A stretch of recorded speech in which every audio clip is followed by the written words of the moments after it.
ഞാനിപ്പോൾ നിൽക്കുന്നത് കോരത്തോട്ടിലാണ്. കോട്ടയം ജില്ലയിലെ ഒരു മലയോര ഗ്രാമമാണ് കോരത്തോട്. ഇവിടുത്തെ പ്രധാനപ്പെട്ട വിനോദസഞ്ചാരിയുടെയാണ് കണ്ടങ്കയം. അപ്പോൾ ഇന്ന് എൻ്റെ യാത്ര കണ്ടങ്കയത്തേക്കാണ്. കോരത്തോട് ജംഗ്ഷനിൽ വരുമ്പോൾ മെയിൻ റോഡ് സൈഡിലായി ഇതുപോലൊരു കുരിശടി കാണാം. കുരിശടിയോട് ചേർന്ന് കിടക്കുന്ന പോക്കറ്റ് റോഡിൽ വേണം നമുക്ക് കണ്ടങ്കയം പോകാൻ. പോക്കറ്റ് റോഡ് കയറി കുറച്ച് മുൻപോട്ട് വരുമ്പോൾ ഇങ്ങനെ ഒരു ചെറിയ പാലം കാണാം. പാലം കടന്ന് മുൻപോട്ട് വരുമ്പോൾ റോഡ് രണ്ടായി തിരിയുകയാണ്. നമുക്ക് പോകേണ്ടത് വലത്തോട്ടുള്ള വഴിയിലൂടെ വേണം. നമ്മൾ പോകുന്നത് കാട്ടിലേക്കാണെങ്കിലും അവിടെ എത്തുന്നത് വരെ ഈ വഴിക്ക് ഇരുവശവും ജനവാസമുണ്ട്. നമ്മൾ ഏകദേശം കണ്ടങ്കൈ അടുക്കാറായിരിക്കുന്നു. ഇപ്പോൾ റോഡിന് താഴ്ഭാഗത്തായി അഴുതയാറും മറുകരയിൽ ശബരിമല വനവും കാണാം.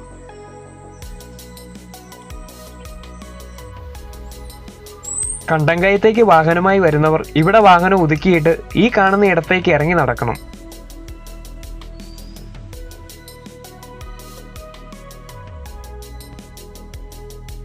പെരുമഴയായാൽ ഞാൻ ഈ നടക്കുന്നതിലൂടെയെല്ലാം ഒരാൾ പൊക്കത്തിന് മുകളിൽ വെള്ളമായിരിക്കും. കണ്ടങ്കയത്ത് വരാനും ആസ്വദിക്കാനും നല്ല സമയം മഴ കുറവുള്ളപ്പോഴോ അല്ലെങ്കിൽ വേനൽക്കാലത്തോ വരുന്നതായിരിക്കും നല്ലത്.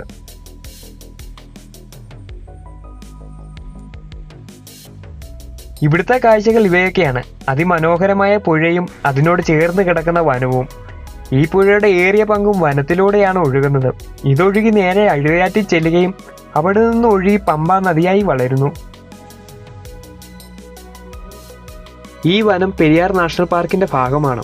ഇവിടെ വരുന്നവർ ഭൂരിഭാഗം ആളുകളും കാടിന്റെ ഭംഗി ആസ്വദിക്കാനും വെള്ളത്തിൽ ചാടാനും കൂടി വരുന്നവരാണ്.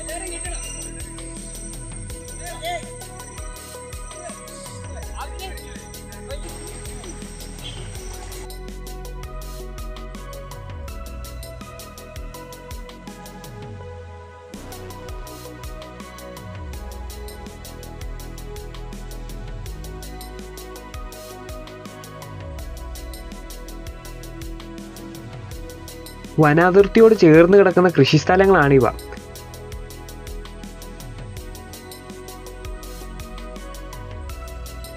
ഇവിടെ നിന്ന് കുറച്ചു ദൂരം കാട്ടിലൂടെ സഞ്ചരിക്കാൻ കഴിയും.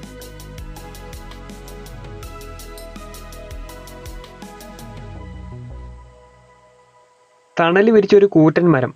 മരത്തിന് പുറകിലായി ഒരു ആന നിന്നാൽ അറിയില്ല, അതുപോലെ വലിപ്പം.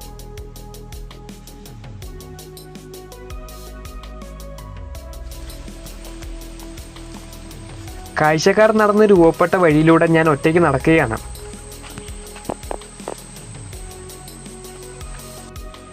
ഈ പുഴയുടെ തൊട്ട് താഴ്ഭാഗത്തായി നല്ല ഒഴുക്ക് കാണാൻ കഴിയും.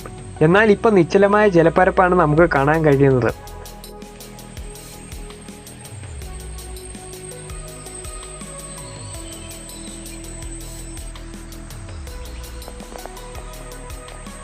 കൃഷിക്ക് തൊട്ടു മുമ്പ് കണ്ടങ്ങളിൽ വെള്ളം കെട്ടി നിർത്തിയതായി തോന്നും ഈ ഭാഗങ്ങൾ കാണുമ്പോൾ. അടിത്തട്ടിലെ ചേറിൻ്റെ കളറാണ് വെള്ളത്തിന്. ഒറ്റ നോട്ടത്തിൽ കണ്ടം പോലെ തോന്നുകയും എന്നാൽ ഒരുപാട് കയങ്ങളും ഇതിനുള്ളിലുണ്ട്. അതുകൊണ്ടാവും കണ്ടങ്കായും എന്ന് പേര് വന്നത്. ഇത് എന്ത് മരമാണെന്ന് അറിയില്ല. ഇത്തരം മരങ്ങൾ ഒരുപാട് പുഷ്പിച്ച് നിൽക്കുന്നുണ്ട് ഇവിടെ. വന്യമൃഗങ്ങൾ ഒരുപാട് വെള്ളം കുടിക്കാൻ ഇറങ്ങുന്ന ഏരിയ കൂടിയാണിത്. മുമ്പ് വന്നപ്പോൾ ഈ ഭാഗങ്ങളിൽ ഒരുപാട് ആനപ്പിണ്ടം കണ്ടിട്ടുണ്ട്. ഉള്ളിലോട്ട് പോകും തോറും ഭയം കൂടിക്കൂടി വന്നു.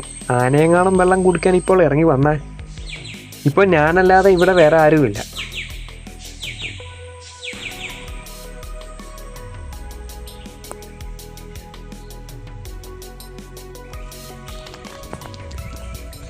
നല്ല ശാന്തമായ അന്തരീക്ഷം. ഇതിനു മുമ്പ് വന്നിട്ടുള്ളവർ നല്ല രീതിയിൽ ഇവിടെ പ്ലാസ്റ്റിക് ഇട്ട് നശിപ്പിച്ചിരിക്കുന്നു.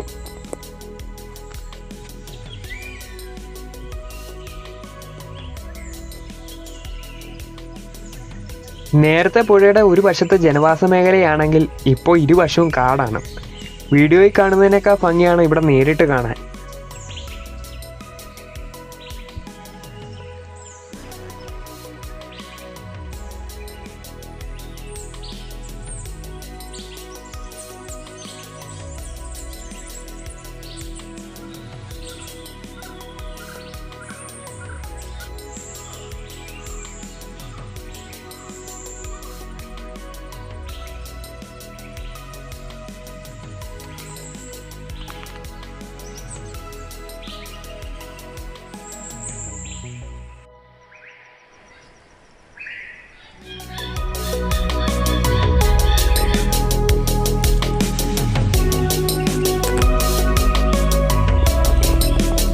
കാട്ടിലൂടെ അല്പദൂരം കൂടി സഞ്ചരിക്കാൻ വഴിയുണ്ട്. പക്ഷെ ഞാൻ ഒറ്റയ്ക്കേ ഉള്ളത് കൊണ്ട് അങ്ങോട്ട് പോകുന്നില്ല.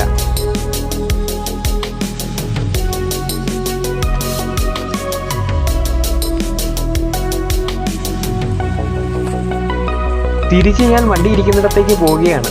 ശ്രദ്ധിച്ച് നടന്നില്ലെങ്കിൽ വെള്ളത്തിലേക്ക് വീഴാൻ സാധ്യതയുണ്ട്.